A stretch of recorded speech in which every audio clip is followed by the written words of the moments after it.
Now welcome to another lightning response video. We're going to do a couple questions again this time, and we're going to kick it off with this one from John 2001 Plus, who asked, Hey Thor, I've always felt that there's a logical inconsistency between the original trilogy and the prequels/Clone Wars. Specifically, the transformation of an unselfish boy into the second most evil person in the galaxy seems too abrupt. The change feels too fast, and I just don't see Anakin Skywalker and Darth Vader as the same person.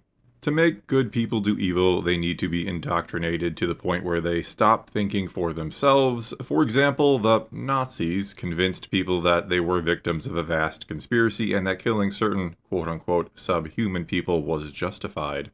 George Lucas's interpretation, however, is that the dark side corrupts and consumes you to the point that your original self is completely gone. In this sense, it's portrayed as something akin to being possessed by a demon. To me, this feels like a less realistic take on evil. Best wishes, John Coffey.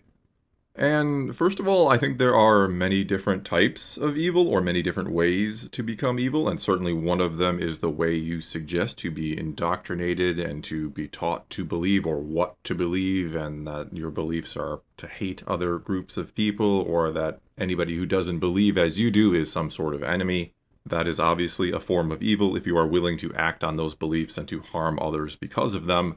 But I think along with that, though at the same time kind of the opposite of that, because you are suggesting that someone else has indoctrinated you with beliefs, is the one where you don't believe in anything but yourself, where you are so selfish, and this is what George Lucas is going for with his version of evil. But you think and care so much about yourself, what you want, what you need, and what you should have, that you don't ever consider anybody else ever. That is what the dark side really is. It's selfishness, as I always talk about, I know. It is the epitome of selfishness, where you can only see what you want, what you think, what you desire, to the point where nothing else literally matters to you anymore. And then to the point where everybody else becomes something to be feared because they might take away what you have, or they might not fall in line like they are supposed to. And I don't think that is like being possessed by a demon, though you could argue that is theoretically another form of evil, to be possessed by something, I suppose. Instead, it's more like being obsessed, more like an addiction. I think the best way to describe how the dark side works is to liken it to drug addiction, or any form of addiction probably works pretty well.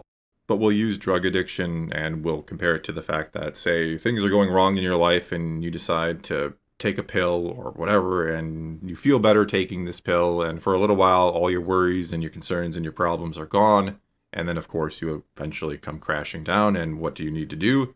You take another pill, to the point where to feel even normal you have to take a pill, and eventually that becomes all you can do, is to try to get high to stay feeling normal, and you will chase this high so much that you will hurt other people, you will hurt family members, you will steal, you will do whatever you have to do. And for me, the dark side is similar, because the dark side is kind of the quick and easy path. It is like cheating. It is the shortcut. It is you just getting angry, embracing your emotions, and using those emotions to fuel the dark side, or to fuel your use of the Force, and you accomplish what you want. It is an easy way to fix your problems instead of just being patient and trying to be rational and logical. And so when that works, what do you do the next time a problem arises? You get angry, you use those emotions, you fix your problem. Again, it is the quick and easy path. And eventually you get to the point where you don't even realize you're doing it. You just fall back on it because that is the norm, because that is the only way to fix your problems.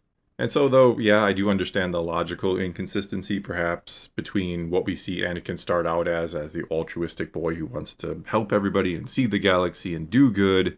And then suddenly in episode 2, he's kind of a bratty teenager, I guess is the quickest way to put it. And then finally he falls to the dark side in one movie. In the course of a day, a couple bad things happen to him over the time. And now he's all in on the dark side and he's murdering children. But I think that is a combination of the selfishness, him believing he should control things, that people shouldn't die unless he says so, basically. And the fact that he's found it easy to deal with his problems by getting angry and chopping up Tusken Raiders or whatever it might be, right? And so those are the two things that lead him to the dark side. It's a matter of he's being selfish, he believes he should control things, and he's found it easy to solve his problems by using the dark side. It's not really like a demonic possession thing. It's underestimating what the dark side is, underestimating how it would consume you and control you, again, like an addiction. Alright, hopefully that made some sense. The reason I tend to script my videos is hopefully I'm more concise that way instead of rambly. This one, of course, not scripted, but we're going to move on to the next question, and this one comes to us from Connor Bates, who asked, Hathor, in the battle on Mustafar and the battle on the unnamed planet in the Obi-Wan series, could it be lazily explained away as the Force influencing Obi-Wan's actions in leaving Anakin/Darth Vader behind multiple times, as he, Vader, was still needed to bring balance to the Force? And yeah, I do think that would be a little lazy, especially for the first one, for the one on Mustafar. I don't think that was anything more, as I talked about in the video, than Obi-Wan not being able to really bring himself to finish off Anakin, and maybe a little bit of him thinking he deserves to just burn and die on the lava shores here. Though I really think it's more the latter, where he just could not bring himself to finish off his brother. Nor did he have any inkling that Palpatine was going to come and put him in a suit and save him, and that he would go on to torture the galaxy for 25 years. I think if Obi-Wan knew that, he definitely kills Anakin. He brings himself to do it. But he figures he's going to die there, and that's that. As for the one in the Kenobi series, well, I don't know what actually Obi-Wan is thinking there. You could more make an argument that he has been influenced by the Force, even though he's kind of disconnected from the Force. You could have had it. I've seen this suggested by people where Qui-Gon shows up as a Force ghost and kind of gives him the no, don't do it, Kenobi, or puts a hand on his shoulder like, you can't do this, which to me almost feels a little bit like Man of Steel, where Jonathan Kent tells his son not to save him in the tornado scene. I think most of us know that movie and that scene. And I think that would come off kind of the same, where it's like, well, why can't I just kill this guy and fix the problem that I kind of started by not killing him in the first place? And Qui-Gon would have to be like, he's still needed, he's going to bring balance, and I don't know. Again, I think that might feel a little cheesy. If it's done really, really well, maybe it works. I don't know. But yeah, either way, or in both cases, I do think it's a little lazy to just say Obi-Wan felt through the Force that Anakin was still going to balance the Force someday. I mean, it works more in the Kenobi series than it does Mustafar, but I don't think it's the best answer. I think the best answer would have been not having the two meet again in the Kenobi series.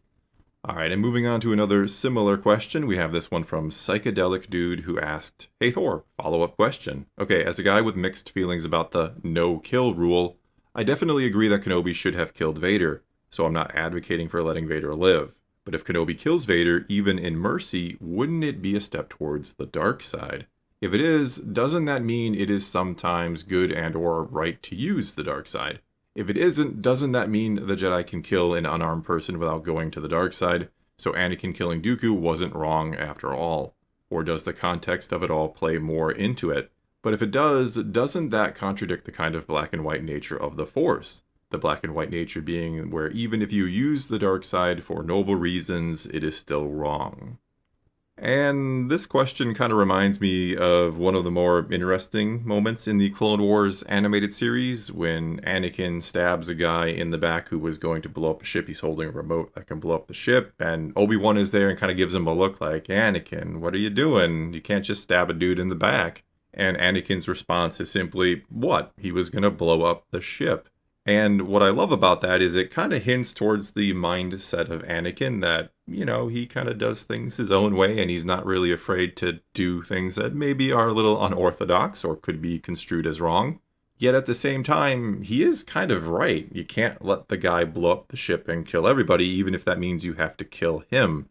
And I kind of see it the same way as Obi-Wan confronting Vader again in the Kenobi series, where you can't let him live, because if you let him live, you know with absolute certainty he is going to go on and kill more people. And in this case, you don't have the means by which to arrest him and imprison him and make sure he can't do that another way. You are forced to either kill him and save potentially millions of people, or hold to the presumed Jedi code of never killing and let him live and let him go kill more people. Though killing is not necessarily against the Jedi way. You are allowed to pursue knowledge, and you are allowed to defend other people, and in the pursuit of defending other people, well, sometimes you do have to kill. That is sometimes the only way to save others. And again, that's how I view the Kenobi Vader scene in the Kenobi series. That is the only option he has to stop Vader from doing more horrible things. Killing him in that situation would not be the dark side. The same way in the Clone Wars, Anakin stabbing the guy in the back, I would argue, is not using the dark side. That was him defending other people. Now, yeah, there may have been other options he could explore, but he was pretty convinced that if he didn't act, that everybody was going to die, and so he felt what he was doing was right. He wasn't motivated by anger or fear or selfishness, all the things I talked about before. He was motivated to protect other people. Now, as for on Mustafar, which is what I think you're asking about here, would that be a mercy? Would that have been wrong if Obi-Wan just takes his lightsaber and cuts off Anakin's head? Well, I would put that in the same category. He doesn't really have the means by which to arrest him and detain him anymore, considering the Empire is now taking over the galaxy. I mean, I guess he could have found a way to arrest him and put him somewhere without killing him, but that doesn't seem to be very feasible in that situation. And so the only way to stop Anakin, who has clearly turned to the dark side, who has already at this point murdered children, was to kill him or to let him die as Obi-Wan thought he was doing.